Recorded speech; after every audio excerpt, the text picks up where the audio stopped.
If you're having trouble with your pastel smudging, stay tuned. In the next couple of minutes I'm going to share my secret to stopping your pastel smudging, and it's going to change the way you do pastel drawings forever. Okay, so what's the problem? Well, if you've got any experience with pastels, you know if you put your blacks down first and then you're going to put those greeny yellows that you see on your screen now on my finished drawing down, you've got a massive chance of smudging those blacks into the greens. If you don't put the blacks down, how do you know where all those lines are going to go? So let me show you my top tip. After I've transferred my drawing to my pastel matte paper, I use black gouache paint. I just put it in the bottom of a glass container, or you could use plastic. A little bit of water then added to it to make it an ink-like consistency. Okay, so you just add water into it. You don't want it very runny, but you need to have it dry enough that it comes off your brush and goes onto the pastel matte paper.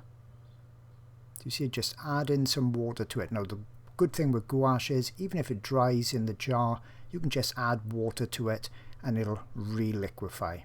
So I just keep adding water until I get that ink-like consistency, and then I'm ready to start painting on those black stripes. Now if the paint starts really bleeding out over the stripes, you know you've added way too much water.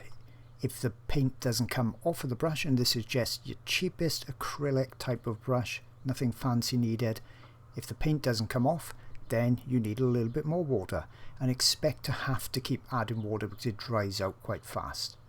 Here I'm going over the section, even though on the reference you could see there's some blues and things on the black, it's perfectly fine because all of my pastels will go over this black gouache. There won't be any black gouache showing at the end.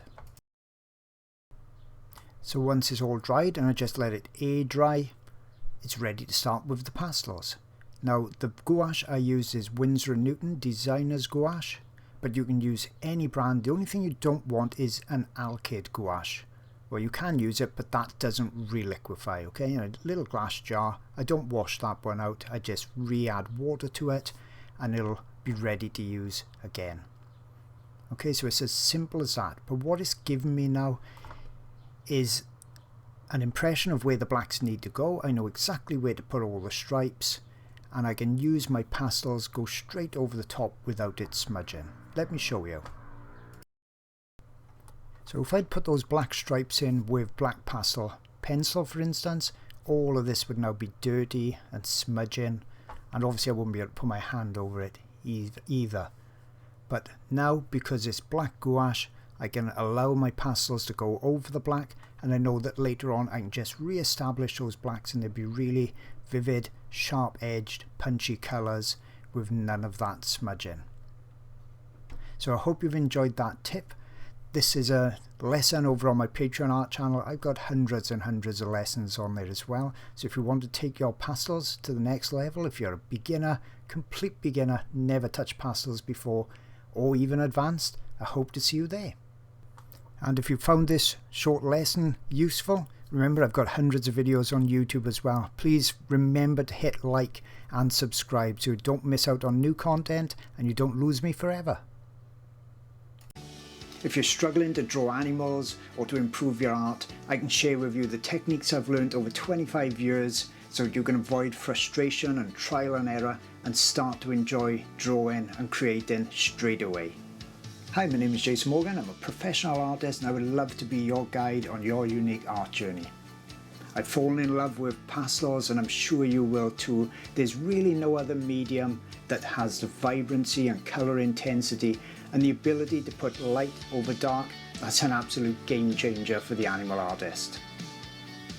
Now on my channel you get immediate access to hundreds of hours of lessons and demonstrations, and you go completely at your own pace. There's absolutely no rushing in my art channel and lessons. Think of it like a video library. You pick the video you like, something that really takes your fancy, and you take as long as you want to complete it. Or alternatively, you can watch my videos, learn the techniques and apply them to the subjects that really inspire you. And you also get new reference photos each month. They're copyright free. You can use them in your art, sell your art, no worries whatsoever. Many of my artists came to me with little to no art ability whatsoever, and they're truly amazed with what they're now creating. You could be doing that as well. Now, don't think age is a problem. You're really never too old to start learning and enjoying art, and many of my students are 40, 50, 60, 70, even 80 years of age. Now, my channel is about much more than lessons and techniques. You also get access to my secret private Facebook group, and that's full of members that's literally grown up with my channel. They're super supportive and kind. They come from all over the world. So if you've got any questions, you can rest assured there's going to be someone there really quick with a solution to your problems. Now, with my channel, you're not tied into any contract. You can literally come and go as you please. You can go up tiers, you can go down tiers, whatever you want. And there's a tier and a price to suit literally any pocket. Now, I've been doing art lessons for many, many years, and I really pride myself on trying to create the absolute best lessons and demonstrations I possibly can. I really hope to see you there soon so you can start your art journey, and I can't wait to see what you can achieve.